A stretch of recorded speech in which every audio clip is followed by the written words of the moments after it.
যার শত্রু ভারত তার আর কোনো শত্রুর দরকার নাই। যার শত্রু ভারত তার আর শত্রুর দরকার নাই। আর যার বন্ধু ভারত তার আর মৃত্যুর বেশি দিন নাই।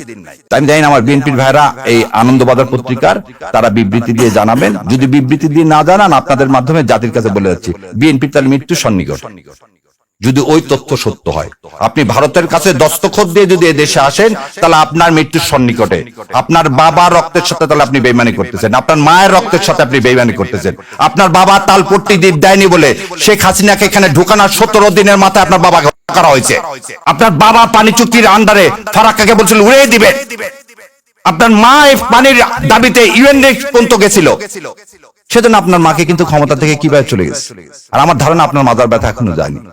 যদি মাজার ব্যথা এখন অনুভব করে থাকেন, বিশ্বাস করেন না ইন্ডিয়াকে, বিশ্বাস করছেন তো মরছেন। আর এই দেশের মানুষ ভারতে আধিপত্যবাদ জীবনেও মেনে নিবে না। তো দয়া করে আল্লাহর ওয়াস্তে এদেশে মানুষের সাথে কেউ বেইমানি করেন না, এতগুলো সন্তানের সাথে বেইমানি করেন না। আর ডেলি স্টাররা যখন আপনার প্রশংসা করবে, তখন বুঝবেন আপনি ভুল পথে আছেন।